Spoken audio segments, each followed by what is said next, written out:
नमस्कार मित्रांनो, आपलं स्वागत आहे आपल्या जोहार अकॅडमीमध्ये। तर आपण घेऊन आलोय पोलीस भरती व इतर सरळ सेवेमध्ये वारंवार रिपीट होणारे प्रश्न। आजचे IMP प्रश्न बघूया मित्रांनो।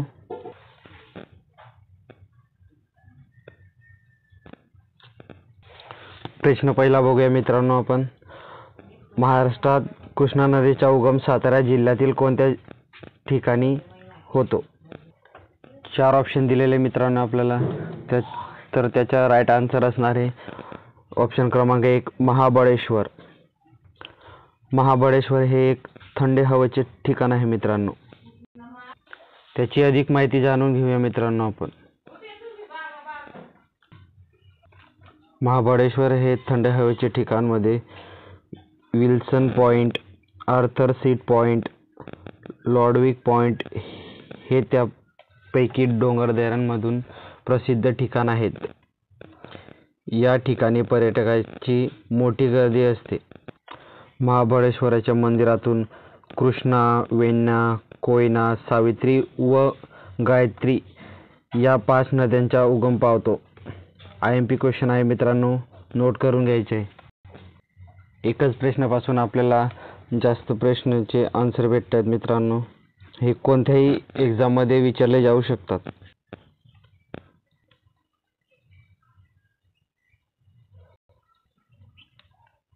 प्रश्न क्रमांक 2 पतीचा भाऊ या शब्दसमूहासाठी खालीलपैकी योग्य शब्द कोणता?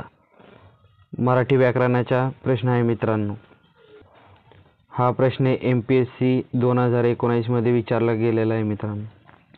4 ऑप्शन दिलेले मित्रांनो, तर त्याचा राईट आन्सर असणार आहे ऑप्शन क्रमांक 3 दीर।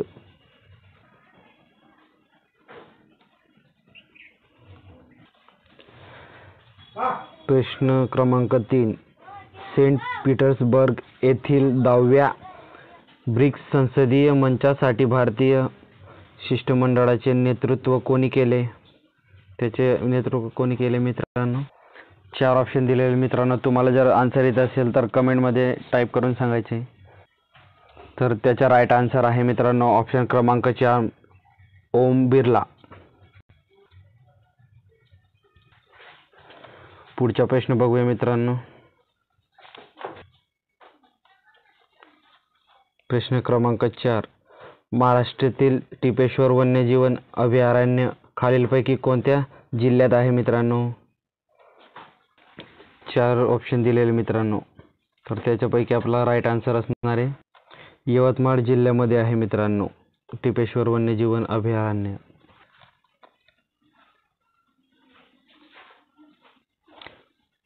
प्रश्न क्रमांक 5 तृतीय रत्न या पुस्तकाचे लेखक खालीलपैकी कोण आहेत?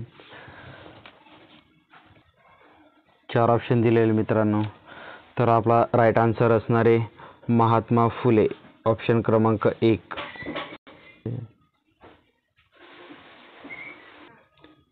प्रश्न क्रमांक 6 बघूया मित्रांनो आपण।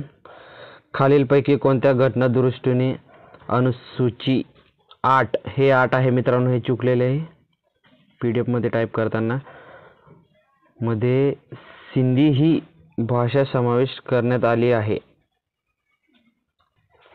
4 ऑप्शन दिलेले मित्रांनो, तर त्यापैकी आपला राईट आन्सर असणार आहे ऑप्शन क्रमांक 2 21वी घटना दुरुस्ती। 21वी घटना दुरुस्तीमुळे अनुसूची 8 मध्ये सिंधी ही भाषा समाविष्ट करण्यात आली आहे। याचा राईट आन्सर असणार आहे ऑप्शन क्रमांक 2।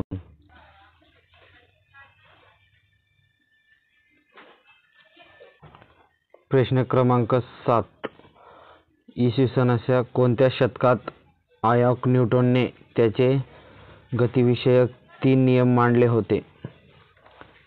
कोणत्या शतकात त्यांनी त्यांचे 3 नियम मांडले होते मित्रांनो? तर त्याचा राईट आन्सर असणार आहे 17वे शतक ऑप्शन क्रमांक 2 आपला राईट आन्सर असणार आहे मित्रांनो।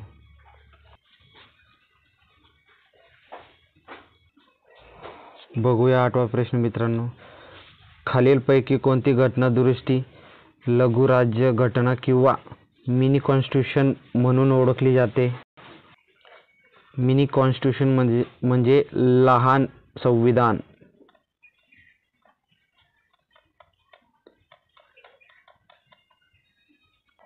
4 ऑप्शन दिलेले आहे मित्रांनो.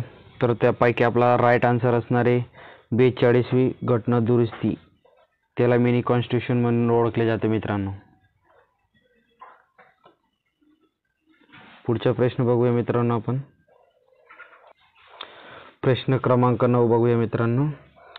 जगातील प्रमुख पर्वत शिखरांपैकी एक असलेले K2 गॉडविन ऑस्टिन या शिखराची उंची किती आहे मित्रांनो? K2 हा आपल्या भारताचा सर्वात मोठा शिखर आहे मित्रांनो. तर याची उंची आहे 8611 मीटर व 8848 मीटर ही माउंट एव्हरेस्टची उंची आहे मित्रांनो, जे नेपाळमध्ये आहे, जगातील सर्वात उंच शिखर.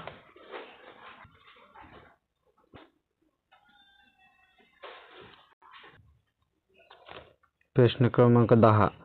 डोळ्यात केर आणि कानात फुंकर या म्हणीचा अर्थ काय आहे? परत मराठीचा प्रश्न रिपीट झालेला आहे मित्रांनो, नोट करून घ्यायचे सोबत सोबत. IMP क्वेश्चन आहेत मित्रांनो. डोळ्यात केर आणि कानात फुंकर याचा अर्थ होतो मित्रांनो रोग एक आणि उपाय निराळाच. म्हणजे एक रोग राहतो आणि उपाय वेगवेगळेच राहतात त्याला. आपला राईट आन्सर असणार आहे ऑप्शन क्रमांक 3.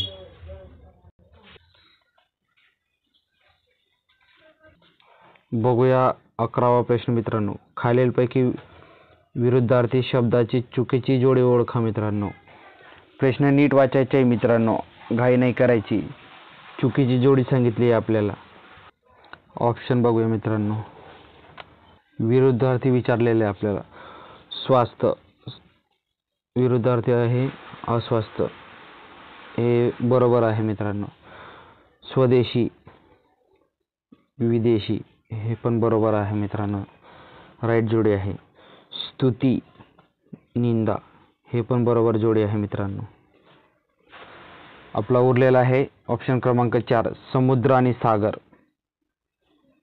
हे आपला राईट आन्सर असणार आहे मित्रांनो. ही चुकीची जोडी आहे. समुद्र पण सागर आणि समुद्र एकच आहे.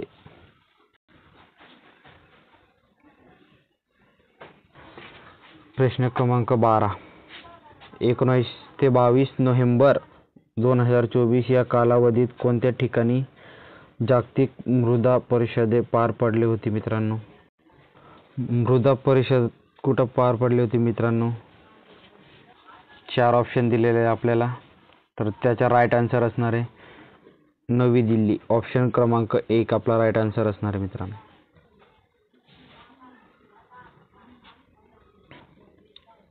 प्रश्न क्रमांक 13. खालील वाक्यातील प्रयोग ओळखा. विवेक क्रिकेट खेळतो. मराठीचा व्याकरणाचा भाग आलेला आहे मित्रांनो. परत आपल्याला बघायचे तो क्रिया करतोय का कर्तनी करतोय, याचा काय राईट आन्सर असणार आहे मित्रांनो? विवेक क्रिकेट खेळतोय याचा राईट आन्सर असणार आहे मित्रांनो सकर्मक कर्तरी प्रयोग. ऑप्शन क्रमांक 2 कर्तरी प्रयोग करतोय मित्रांनो.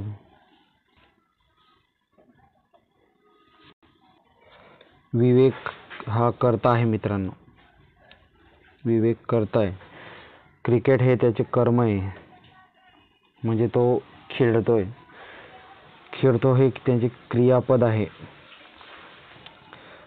दिलेल्या वाक्यातील कर्ता बदलण्यास क्रियापद ही बदलते, म्हणून कर्तरी प्रयोगाचे वाक्य आहे. तसेच या वाक्यामध्ये कर्म असल्यामुळे सकर्मक कर्तरी प्रयोग होते. याचा राईट आन्सर. तर पुढचा प्रश्न बघूया मित्रांनो आपण. प्रश्न क्रमांक 14. खालीलपैकी कोणत्या झाडाचे लाकडे चांगल्या दर्जाचे फर्निचर बनवण्यासाठी मोठी मागणी असलेले लाकडे आहेत? सगळ्यात जास्त कोणत्या झाडाचे लाकडांपासून फर्निचर वगैरे तयार होतात मित्रांनो? तर त्याचा राईट आन्सर असणार आहे आपला सागाचे झाड. सागाच्या झाडापासून लाकडाचे भरपूर व्हरायटीच्या वस्तू बनवल्या जातात.